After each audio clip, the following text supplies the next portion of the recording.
Hello everybody and welcome back to another Marvel Crisis Protocol custom character creation video. Man, that's a long-winded title. But today we are going on with our second Halo week and we are taking a look at everyone's favorite character they love to hate, and that is going to be 343 Guilty Spark. So yeah, as usual, we're going to go ahead and start things out with a bit of a wiki dive. Now, Halo Alpha has a very brief description here. 343 Guilty Spark is a Forerunner Ancilla and a Monitor of Installation 04. That doesn't give us very much, so if we go ahead and click on Monitor, here we get a little bit better of a description. Monitors are highly advanced artificial intelligence constructs created by the Forerunners over 100,000 years ago to occupy a special position in Forerunner society, or to occupy special positions in Forerunner society. One of the main purposes of a monitor was to be the caretakers of the Halo Array, as well as other installations, and to ensure that the virulent Flood remain imprisoned. Monitors are extremely intelligent, yet completely devoted to their original function, and are zealous about containing Flood. Monitors have been known to violently turn on their allies if they should attempt to violate their containment protocols. Okay, so that gives us a little bit more about what these types of characters are, and works very well for 343, because, I mean, most of the things we know about the monitors kind of comes from him. So that's cool. If we scroll down a little bit, we also actually get some nice detailing on what he actually can do in terms of kind of mechanics-wise. So they seem to have defensive resistance to small arms fire, although they will eventually succumb after taking extensive damage. In one of the books, one of them receives half a magazine from an MA5B assault rifle with no apparent effect. However, later on Installation 08, he is destroyed with 3 blasts from a Spartan laser. So that is something that, you know, keeping kind of keep in mind there. The physical defense definitely really high, and the energy defense probably pretty high as well, but at least, you know, killable, because the Spartan laser, as it says here, destroys virtually any object in 2 or less shots, so taking 3 means he must be pretty durable. They are also capable of self-repair. Could be interesting if we want to maybe add some sort of healing factor into there. Could be a neat idea. And then he also has a few offensive capabilities as well. They are often assisted by other constructs. We're going to talk about that as well. But they have 3 types of beams they can use. The first one just allows them to levitate objects, pick things up and throw them around. Doesn't really work much for in terms of like a throw here, because it's mostly small objects. We don't really see them picking up large things. So I don't know if there's too much we can do with that, but it's a thing. The second beam is a red-colored beam capable of depleting the shields of a Spartan 2 in Mjolnir Mark 4, or Mark's, man, I'm really bad with these today, Mark 6 armor in a single blast and mortally wounding a less armored human. And the third is a blue beam, primarily meant for unlocking doors, but can also inflict minor damage. So we're probably mostly going to be looking at that red beam, but maybe the blue could be like a gainer or something like that, and the red being a, you know, spender style attack, because obviously that seems really powerful. They can also teleport themselves around their own installations. Maybe if we want to work in something like a place like that, that could be interesting. They can teleport others as well on their installation. We see 343 do that to John multiple times in the first campaign, so that is something we know is possible. So maybe we could kind of work in something like that. Not 100% sure, but definitely an idea. So, jumping over to the actual character, there are a couple things I want to get out of the way right away, and the first one is that I think this is going to be the first character we design for this series that features grunts, and for the grunts I want to do sentinels, because that seems like it kind of makes sense. You almost never see Guilty Spark without sentinels. There's very few instances where he doesn't have sentinels at his aid, or at least around him, and I think it just kind of makes the most sense. We're going to be kind of going off of a mostly Halo 1 focused Guilty Spark here, so yeah, I think giving him sentinel grunts just kind of makes sense. So that's something we're going to want to design here, and then of course we're going to also be designing the character himself, but I think we're going to start with the grunts, because I think that's kind of an interesting way to kind of go about things here. So first things first, for the Sentinel stats, I want to give them relatively solid defensive stats here in terms of specifically physical and mystic, but then make their energy relatively weak. In Combat Evolved, hitting these things with energy attacks just absolutely shreds them, whereas, you know, the physical weapons can still do work. I'm still not going to make it high, but I'm thinking 2, maybe even 3, honestly. Just kind of makes sense to me to give them that. And I'm going to be having these be grunts that don't contest objectives or anything like that, so we don't have to worry too much about them being somewhat annoying to kill. As far as speed and health go, I'm thinking probably going to give them 3 health. That's on par with some of the stronger grunts in the game. And then we're just going to make them medium movers. They're not particularly fast, they're not particularly slow, so I think medium is fine. I think you could do an argument for slow because they're really not fast, but I want them to be able to keep up, and I am thinking they're probably going to be on small bases, so I think we leave them as medium. If we were putting them on a medium base, we put them to a slow move and kind of go from there, but for now, I think we can leave that as it is. I'm going to give them 1 attack, and it's going to be their Sentinel Beam attack, and because I'm not having them contest objectives in any way, and they're kind of purely there for kind of offensive capability, I think I'm actually going to give them a beam attack, because I think that's kind of interesting. Not something we've really seen much of from grunt characters. So it's going to be energy, because, I mean, it is very much an energy attack in the games, and I'm thinking it's probably just going to be 4 dice with probably no rules text. I think that's totally fine. Range 3, oh, and of course beam. So yeah, I think that's at least interesting. Probably a little underrepresenting their power in the games, but that's what's going to happen with their grunts, and honestly, I'm kind of thinking he might be able to spawn in 2 of them, so we really don't want to go overboard with making these too powerful. Now, you could totally make the argument that maybe I should just say, you know, it's a medium base and put like 3 on a base or something like that, and I totally could do that, but I think spawning more than 1 grunt is cool, and it's an underused mechanic, so we're going to use it.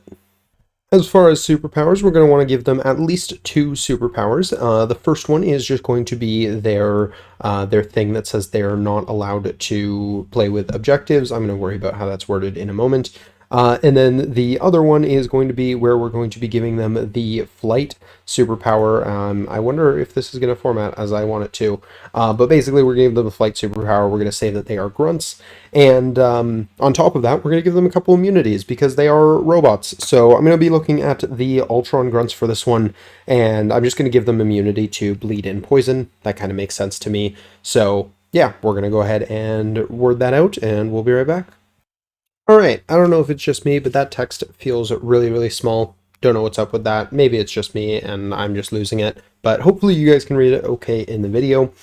So from here, they could probably just work as is, but I think to make things interesting, we're also going to give them one of those superpowers that basically says when you attack them on the Mystic side, it kind of sucks because they're robots and that's a thing. So yeah, I'm going to give him one of those, and then I think we're going to go ahead and call the Sentinels done for now, at least.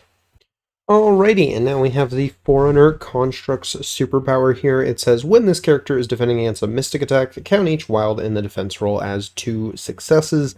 Additionally, this character cannot be pushed or advanced by the special rules of Mystic attacks or enemy superpowers. I think that needs to say enemy Mystic attacks. Nope, it doesn't. I have Ultron's pulled up on another screen here, and this is just copied from Ultron's Metal Mind superpower, so yeah, again, taking a little bit from Ultron here because he's kind of the closest parallel we have, so makes a little bit of sense. But I think for there, we're going to call the Sentinels done. They're just kind of extra damage for Mr. Spark here. Maybe he'll have some cool interactions with them, but now I think it's time to focus on the main character. Alrighty, so diving into Spark himself, I think we're going to take a similar approach when it comes to the defenses here. I want physical to be the highest, energy to be the weakest, and Mystic probably just ties with physical. So I'm thinking something like 4-3-4, make it relatively straightforward. Honestly, feels like it might be a little low, but it's probably fine. And then for stamina, it's established that he's pretty beefy, so I think starting him at a 6 or 7 is probably a good place to go. For size, I'm actually going to make him a size 1 because he's tiny, so yeah, that makes sense to me. And then for, oh, that was threat, not size. Well, we'll worry about threat later. For now, I guess he can stay as a threat 1. He's going to be a size 1. And for speed, I think we're once again just going to go with medium here because, again, not crazy fast, not crazy slow, unless you're waiting for him on the library, in which case he is crazy slow, but, you know, that's neither here nor there. Alrighty, so as we established earlier, we want to probably give him 2 attacks here. He's going to have his kind of smaller beam and then his bigger beam. They're both going to be energy. I don't think it really makes sense to give him something that's not.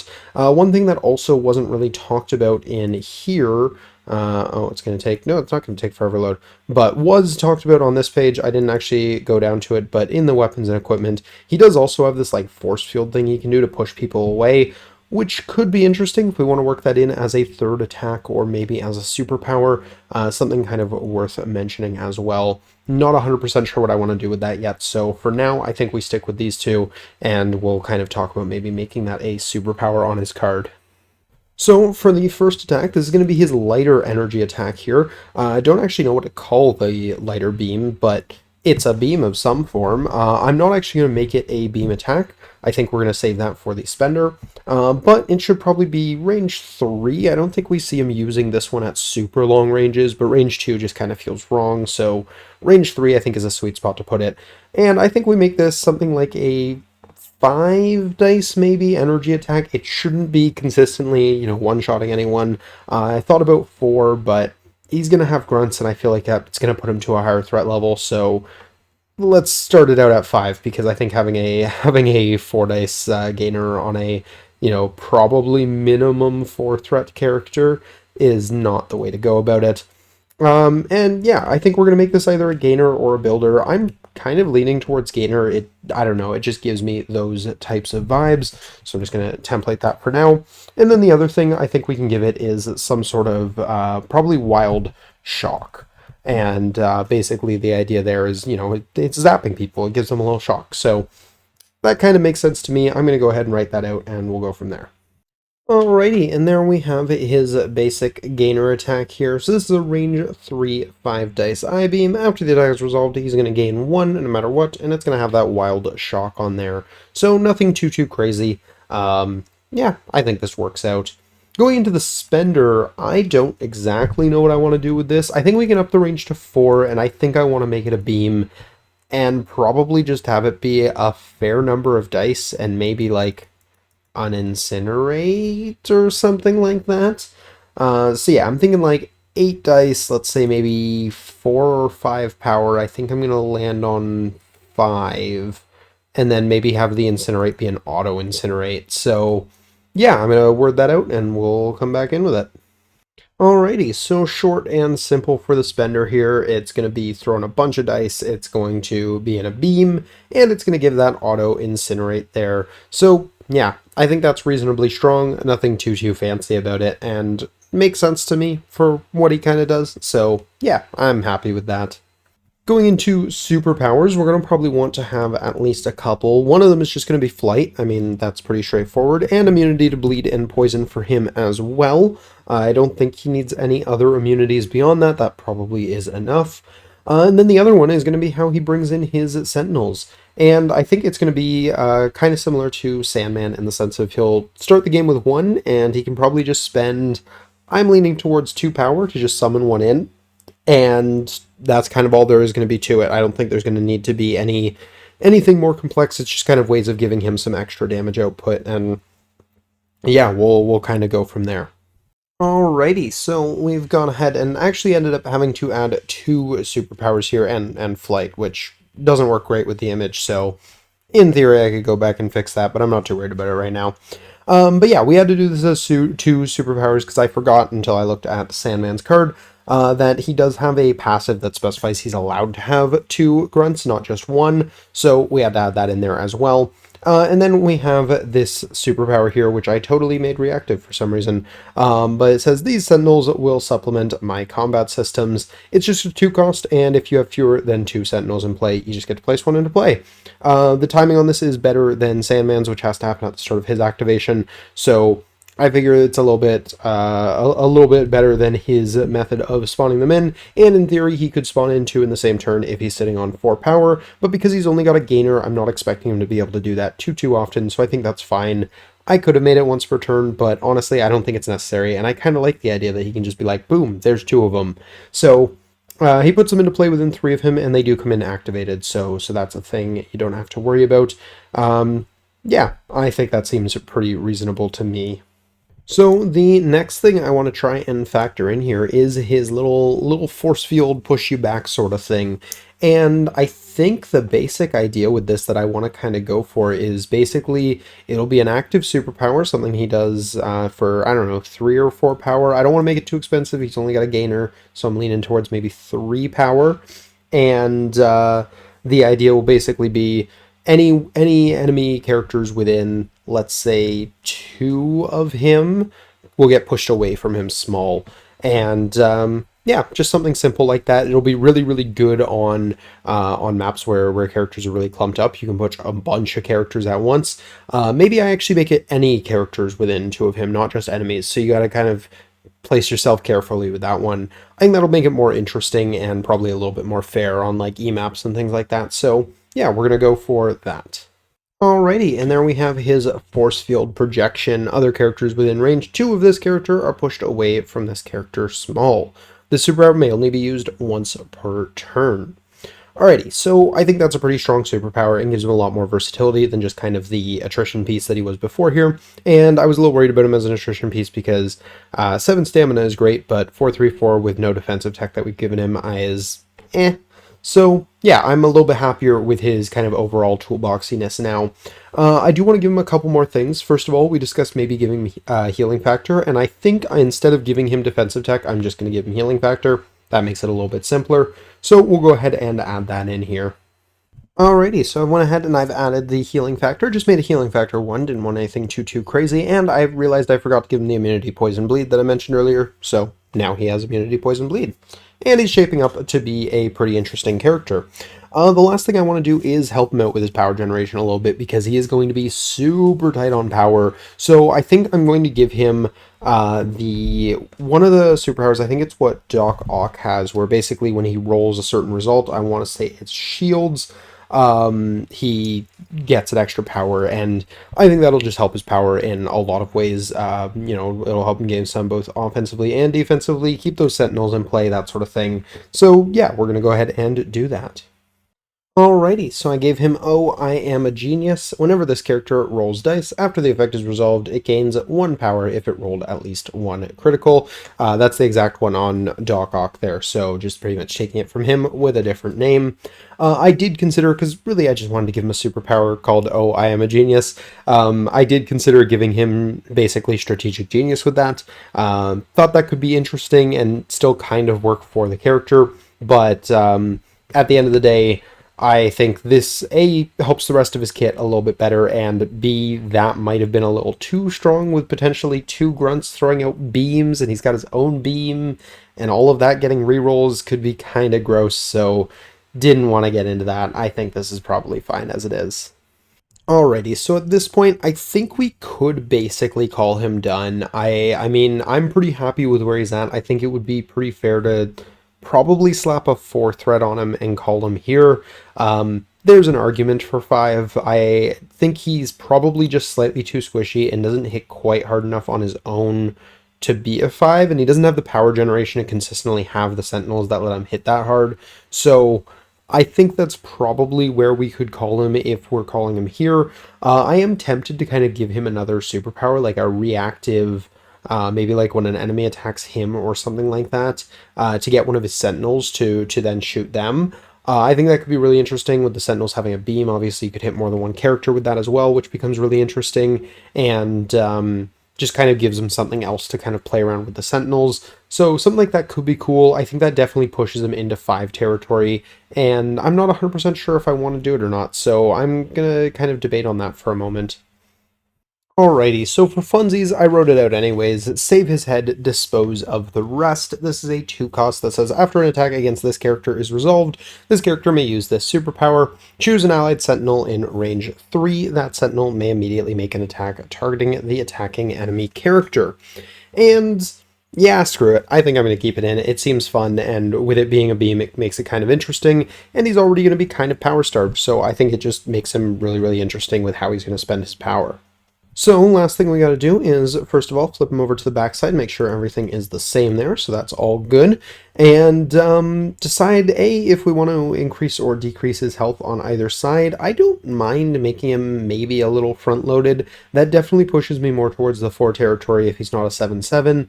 And honestly, I think I prefer him as a 4. So I think maybe we do 7/6 might still be too good for 4, with everything else on his card. It's hard to say. Maybe a 6/6, maybe a 6/6, because I don't think he's good enough for 5. I think with the fives in the game right now, I think if we make him a 5, he feels really really weak. So I think we make him a 6/6 and we make him a 4 threat, and I think that makes him at least really interesting. He's got a reasonably solid first attack here. The wild shock being kind of its main thing. A pretty solid spender. I mean, a beam 4 8 dicer is great. He's going to be throwing out 2 sentinels, so his damage output's probably going to be quite solid. And then he's got some cool utility with the force field protection, the defensive tech, and save his head here. So yeah, I think he's an interesting character. Probably one of the weaker ones in threat class I've designed. It's weird because I'm so close to saying he's good enough to be a 5, but then also he feels underpowered. I'm not sure where I land on this character, but I definitely think he's an interesting one. And yeah, I think, creating a character with grunts, obviously that's even harder to balance. You kind of have to balance 2 things at once. Maybe his grunts are too strong, maybe they're not. I'm not 100% sure. They don't play objectives at all, but they're relatively annoying to kill. And 4 dicers don't hit particularly hard, but team up with a strategic genius or something like that, and suddenly those are hitting pretty freaking hard. So yeah, I think it's interesting. But yeah, that is where we're going to land on 343 Guilty Spark here. So yeah, definitely let me know down below what your guys' thoughts are on the character, how you guys might have done things differently, abilities you think I should have included that I either forgot about or chose not to. Very, very curious to hear what you guys think. But that is going to do it for this character creation video. So I hope you guys enjoyed. If you did, please do drop a like down below. Subscribe if you're new to the channel. Helps us out a bunch. It lets us know you guys are enjoying the content we are throwing out here. So always appreciated there. And yeah, that's going to do it for me. So until next time, have a great day, everybody. Peace.